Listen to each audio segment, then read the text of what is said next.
ये फिल्म कई मायनों में देखने योग्य है। इस फिल्म को न केवल मनोरंजन के लिए देखा जा सकता है, अपितु ये फिल्म एक तरह से किसी प्रवचन की तरह आपके अंदर के अनेकों प्रश्नों का उत्तर भी देती है। फिल्म न केवल सनातन धर्म की विशेषताओं को मुज़बानी बताने का कार्य करती है, बल्कि उनके पीछे के साइंटिफिक लॉजिक को भी भली प्रकार से समझाते दिखती है। टेक्निकली और एंटरटेनिंग पर्पज से ये फिल्म कितना संतुष्ट कर पाती है, इस पर आज की चर्चा रहेगी। रिव्यू करेंगे फिल्म कार्तिकेय 2।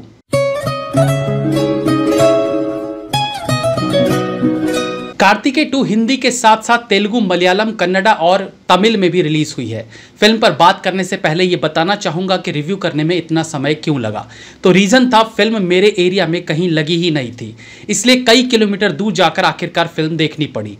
एक बार जब मैंने एक बड़े एक्टर का इंटरव्यू किया था तो उन्होंने कहा था, एक कुत्ते और बिल्ली को लेकर पिक्चर बना दो आप और 6000 या 5000 स्क्रीन पर रिलीज कर दो, उसके दिन डे 1 का 20 करोड़ होगा। स्टार का जो डे 1 का कलेक्शन हुआ 20 करोड़ 25 करोड़ इसलिए होता है क्योंकि वो 4500-5000 स्क्रीन पे लगती है और 6 शो होते हैं एक दिन। तो कहने का मतलब है कि it's all about getting screens. हालांकि फिल्म बहुत खराब हो या बहुत अच्छी हो, तो आने वाले समय में स्क्रीन्स में अपने आप बढ़ोतरी या गिरौतरी मतलब गिरावट, वैसे गिरौतरी भी अच्छा वर्ड है, तो ये हो ही जाता है। जैसे कि द कश्मीर फाइल्स को शुरुआत में 500-600 स्क्रीन ही मिल पाए थे, लेकिन जब फिल्म ने अच्छा करना शुरू कर दिया तो सारे थिएटर्स ने उनके शो बढ़ा दिए, उन्हें और ज्यादा स्क्रीन पर दिखाया जाने लगा। इसी प्रकार से शमशेरा या इवन अब लाल सिंह चड्ढा में दर्शकों के कम होने से इनके शोज में घटोतरी करके कार्तिकेय 2 जैसी फिल्मों को स्पेस दिया जाने लगा। तो ये हिंदी सिनेमा में चलन रहा है कि बड़े स्टार्स की फिल्मों को ज्यादा थिएटर्स मिलते हैं, ये सोचकर कि लोग उनकी फिल्में देखना ज्यादा पसंद करते हैं, फिर चाहे फिल्म कैसी भी हो। रॉकेटरी, द नाम्बी इफेक्ट और कार्तिकेय 2 जैसी फिल्मों के साथ भी यही हुआ। बड़ी स्टार कास्ट वाली फिल्मों के रिलीज के साथ ये फिल्में रिलीज हुई। नतीजा कि सीमित थिएटर्स वाले अपने देश में मैक्सिमम थिएटर्स पर बड़ी स्टार्स की फिल्में रिलीज हुई और ये फिल्में अच्छी होने के बावजूद लोगों तक नहीं पहुंच पाई। खैर, अब आते हैं फिल्म पर। तो सनातन धर्म में पूजा पाठ, श्रद्धा, मन्नत, इन सब का मानव जीवन पर साइंटिफिकली कैसे असर पड़ता है उसे बताने की सफल कोशिश इस फिल्म में की गई है।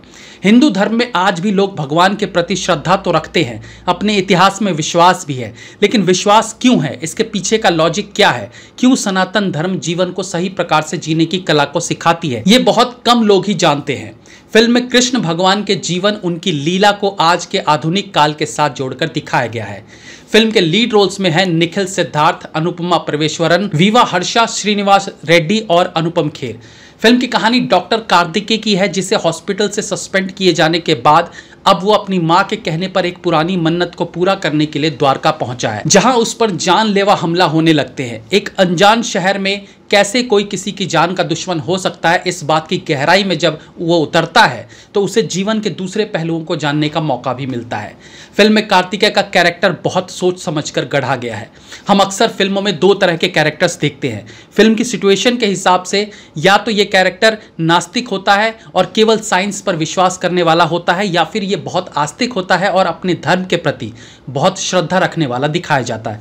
लेकिन यहाँ ऐसा नहीं था। कार्तिकेय का कैरेक्टर एक ऐसे डॉक्टर का है जो साइंस पर विश्वास करता है लेकिन भगवान के प्रति श्रद्धा भी है। जब उसके हॉस्पिटल के एक वार्ड में एक मेयर अपने बेटे के लिए यज्ञ करता है तो उसे आपत्ति यज्ञ से नहीं थी, बल्कि यज्ञ के धुएं से उसके बेटे को सांस लेने की प्रॉब्लम हो सकती थी, उससे थी। और इस तरह की फिल्म में साइंस और भगवान के प्रति श्रद्धा और चमत्कार को तरीके से समझाने के लिए लीड कैरेक्टर का इसी प्रकार का होना जरूरी था, ताकि जो भगवान के चमत्कारों में विश्वास करते हैं और जो नहीं भी करते, उन दोनों के प्रश्नों का निवारण यहां किया जा सके।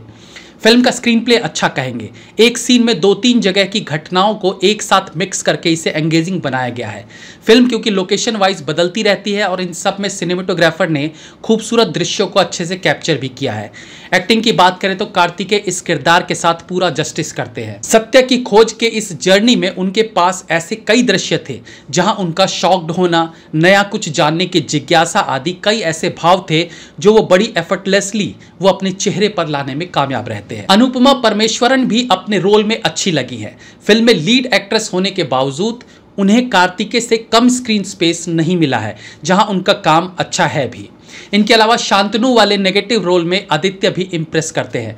बाकी के रोल्स में वीवा हर्षा, श्रीनिवास रेड्डी, तुलसी और प्रवीण भी अपने अपने सपोर्टिंग रोल्स में ठीक लगे हैं। फिल्म में अनुपम खेर एक कैमियो में नजर आते हैं। 5 मिनट के अपने रोल में वो अपनी छाप छोड़ने में कामयाब दिखे हैं।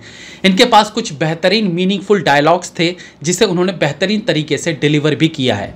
फिल्म के वीएफएक्स में कुछ 19-20 महसूस होता है, खासतौर से आइस वाली नदी में जीप वाला सीन।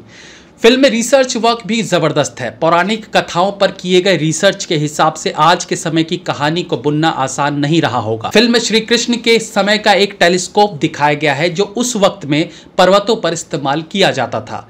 अगर आपने बाहुबली 2 देखी है तो वो भी एक फिक्शनल लेकिन कई हजार वर्ष पहले की कहानी को दिखाती है।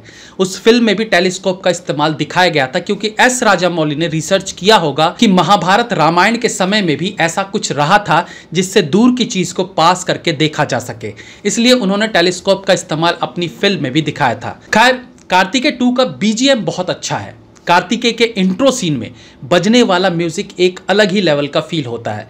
वहाँ अंग्रेजी के लिरिक्स और कोरस का ज़बरदस्त मिश्रण देखने को मिलता है। बाकी की फिल्म में भी बीजीएम अच्छा फील होता है। अब जब खुद काल भैरव ने म्यूजिक दिया हो तो वो खराब कैसे हो सकता है। म्यूजिक डायरेक्टर का नाम है काल भैरव। ये फिल्म एंटरटेनमेंट के पर्पज से तो देखी ही जा सकती है, लेकिन सनातन धर्म, अपनी संस्कृति, अपने इतिहास को जानने के लिए भी देखनी चाहिए। और जैसे कि फिल्म में भी सुनने को मिलता है कि सनातन धर्म का इतिहास जीवन जीने की कला सिखाती है। हालांकि ये फिल्में रेटिंग से परे होती हैं, बट आपकी सहूलियत के लिए फिल्म को मैं 3.5 स्टार देता हूँ। Have a nice day.